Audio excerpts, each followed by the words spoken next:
Muito boa noite, com muita alegria que nós começamos mais um programa de direção espiritual. Obrigado por me dar a oportunidade de mais uma vez estar na sua casa, de entrar na sua história, de estabelecer esse momento de encontro. Tão bom na vida a gente poder encontrar as pessoas, né? Não falo só do encontro que às vezes acontece, de esbarrar, não, encontrar de verdade. Quando a gente tem aquela sensação de que estamos acompanhados, não é assim? Nem sempre ter alguém do lado é garantia de estar acompanhado. Estar acompanhado é muito mais que isso. É a gente ter a oportunidade de reconhecer que o outro diminui a nossa solidão. Por quê? Porque é capaz de nos compreender, é capaz de estabelecer conosco comunhão, de sentir juntos, de pensar juntos, de fazer da palavra uma estrada através da qual a gente entra no outro e permite que também o outro entre em nós. Essa é a graça do encontro, a graça da comunhão, que Jesus viveu tão bem com as pessoas. Aliás, minha gente, cada vez mais eu me convenço que o que atraía as pessoas, o que fazia com que as pessoas quisessem estar com Jesus, é porque ele era um gerador de comunhão. Alguém que de alguma maneira tinha facilidade de estabelecer os vínculos, né, de permitir que o outro pudesse ser quem ele era. Porque Jesus era um lugar humano, né, divino. Mas Jesus, enquanto pessoa que estabelecia esta comunhão, que facilitava as pessoas a compreenderem até mesmo as suas mazelas. A vida nos ensina isso, que às vezes para eu compreender um defeito que eu tenho, eu preciso de alguém ao meu lado me amando. Porque o amor do outro é uma luz que não queima. Que quando mostra o defeito que a gente tem, ao invés de nos queimar e de nos machucar, assim como esses refletores fazem com a pele da gente, se a gente não tomar cuidado, o amor é uma luz que faz com que a gente perceba a sujeira do vidro, né? É como você ter um vidro que você aproxima da luz. Quanto mais você aproxima o vidro da luz, mais você vai percebendo as imperfeições que ele tem. Jesus era capaz de fazer isso. Apresentava uma luz para que a pessoa pudesse enxergar sem medo os defeitos, os limites, as imperfeições. E é por isso que é importante na vida a gente estabelecer comunhão. Você sabe que um dos desdobramentos da vida comunitária, eu me recordo que quando estudava teologia, quando mergulhei um pouco mais no mistério da igreja, eu achava muito interessante quando descobria o lado social da pertença, né? De você estar numa comunidade, de fazer parte dela, de conviver com as pessoas que fazem parte daquela comunidade. Por isso é importante ir à igreja, para que tudo isso aconteça com a gente, para que a gente tenha amigos, para que a gente estabeleça vínculos, e vínculos que possam nos ajudar a crescer. Porque senão a gente vai cultivar vínculos inférteis a vida inteira, né? Que não gera nada. São os encontros. Você pode encontrar muita gente. Hoje eu encontrei muitas pessoas. Mas qual encontro fez de fato eco dentro da minha existência? Quais foram as pessoas que no dia de hoje representaram um espaço de crescimento humano para mim? Porque senão eu esbarro em todo mundo. E tudo vai depender, minha gente, da maneira como nós nos dispomos para este encontro. A vida nos proporciona o tempo todo. Eu encontro o motorista do ônibus, eu encontro o cobrador do ônibus, eu encontro o eletricista que cuida da minha casa, eu encontro a pessoa que trabalha na mesma recepção que eu, encontro a pessoa que vai viajar do meu lado. Agora, o que eu vou fazer com essa oportunidade? Aí passa pela minha decisão, passa pela sua.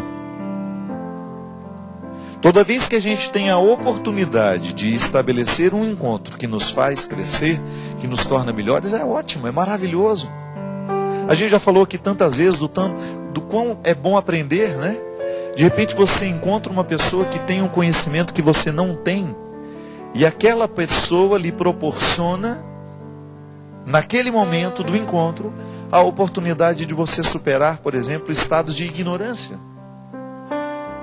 Quando a gente vai ao médico, por exemplo, o médico diminui a nossa ignorância quando Ele nos ensina o que é que a gente tem ou se não tem. O que a gente precisa fazer para deixar de ter aquela doença ou para controlar, não é assim? Quando a gente vai e pede para Ele, ô doutor, me dê uma solução, né, para o meu problema. Ele não vai dar uma receita mágica, Ele vai ensinar um jeito de viver.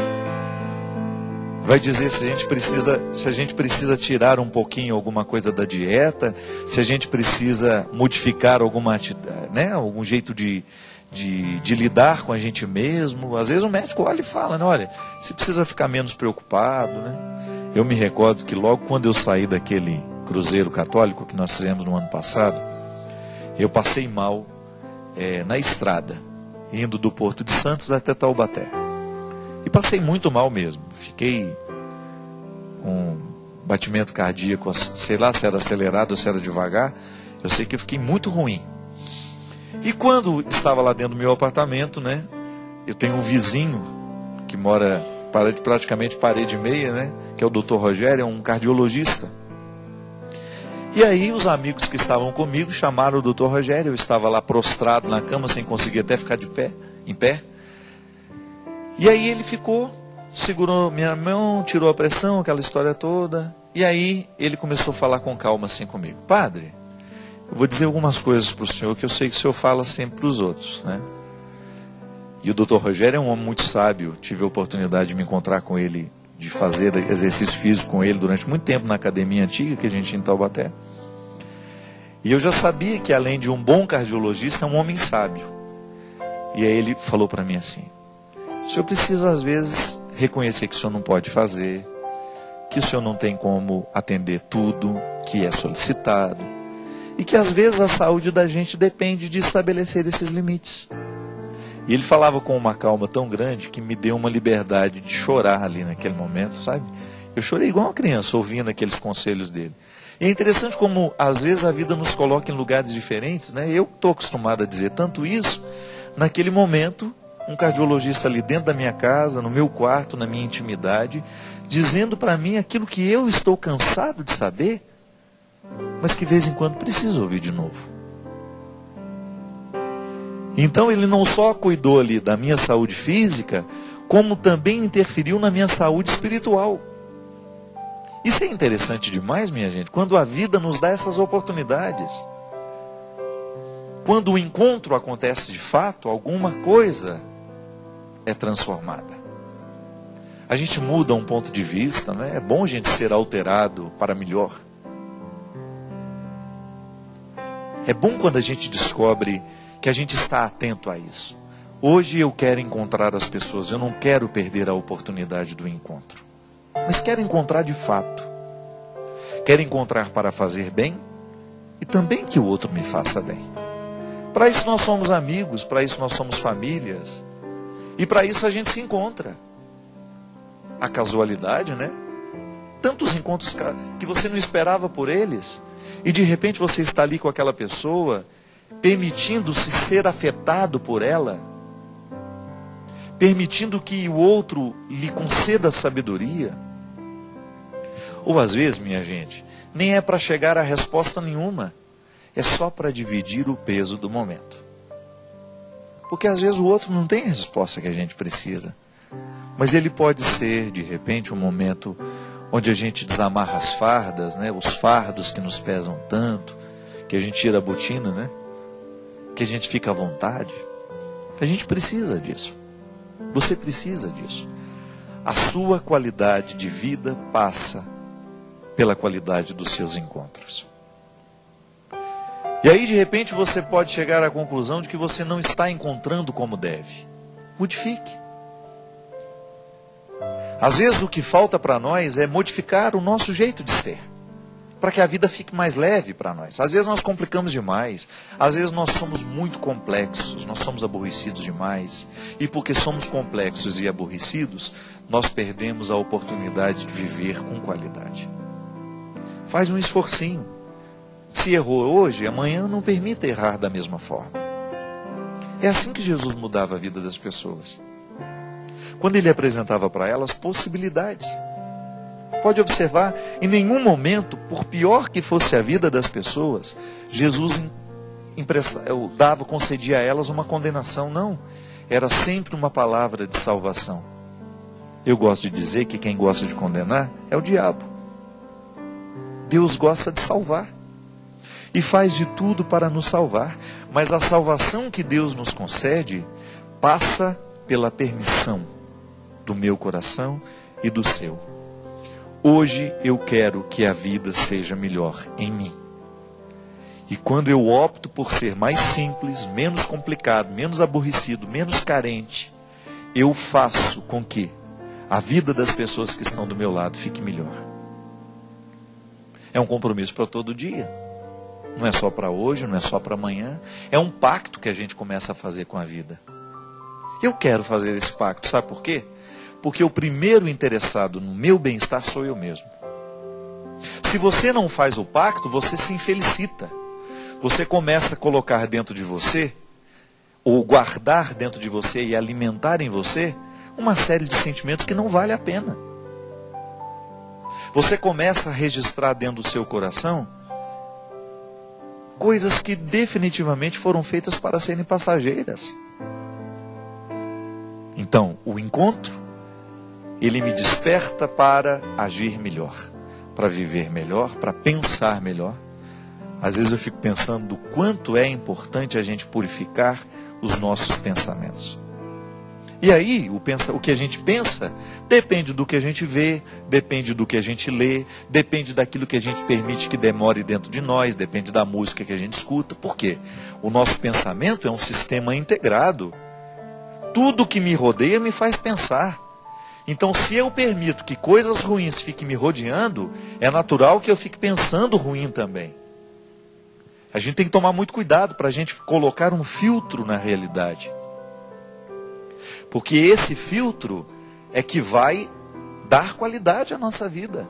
Porque no mundo tem muita desgraça, tem muita gente ruim, tem muita gente de plantão, louca para fazer o mal, para esparramar fofoca, para difamar. Então a gente precisa colocar o nosso filtro para a gente não permitir que essas maldades que estão soltas venham morar dentro de nós. E aí volto ao encontro. Quando a gente tem um cuidado para que os nossos encontros sejam férteis, a gente de alguma maneira fica imune a tudo isso, né? A gente precisa buscar uma imunidade, porque a vida não é fácil. A vida é luta. E para a gente dar conta dessa luta, nós precisamos ter uma imunidade. Assim como a criança precisa ser vacinada para tornar-se imune a doenças bobas que podem matar.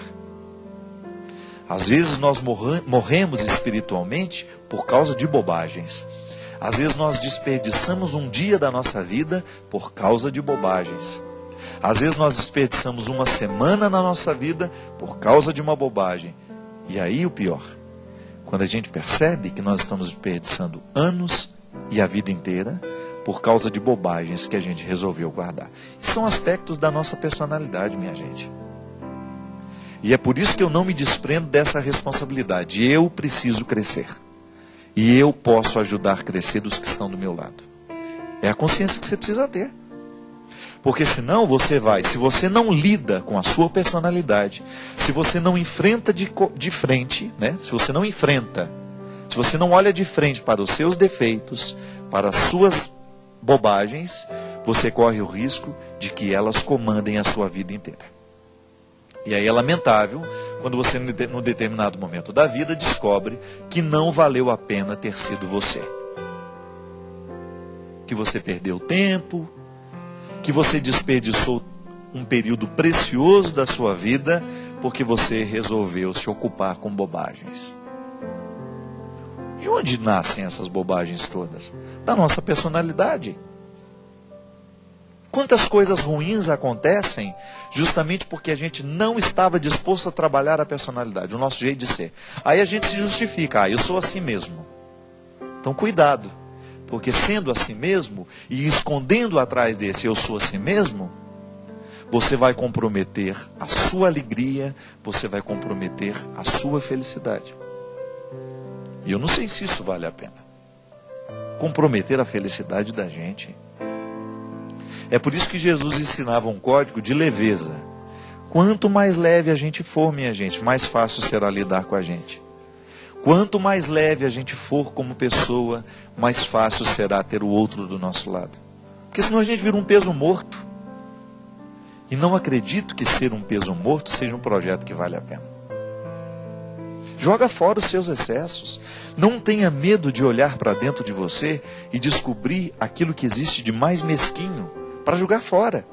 Não é para ficar contemplando, chorando e lamentando. Ah, eu sou assim. Jogue fora. Todos os dias você precisa fazer o esforço de jogar fora os excessos, aquela parte do seu coração, da sua vida, da sua personalidade, que definitivamente não joga a seu favor. Às vezes a gente vai perdendo, é porque a gente está jogando contra. E eu não tenho dúvida de que, quando você alimenta um defeito, você perde a oportunidade de alimentar a virtude. Então você está julgando o contrário. São muitos os sentimentos mesquinhos que nós alimentamos. Não estou dizendo para você não, viu? Estou falando para mim também. São muitos os sentimentos mesquinhos que às vezes eu tenho dentro do meu coração. E se eu permitir que eles cresçam, eu estou fragilizando o meu projeto de vida. Eu estou emperrando a minha realização humana. E se aí eu acredito que santidade e realização humana é a mesma coisa, passa pelo mesmo crivo, o santo é o homem que se realizou como humano, que permitiu que na sua carne Deus pudesse estabelecer a sua tenda e pudesse se tornar um sinal para os outros. Então eu preciso descobrir e viver o meu comprometimento com a minha humanidade, já que eu pretendo ser santo. Santidade não é outra coisa senão a disposição humana, a partir da graça divina, de lapidar os excessos que se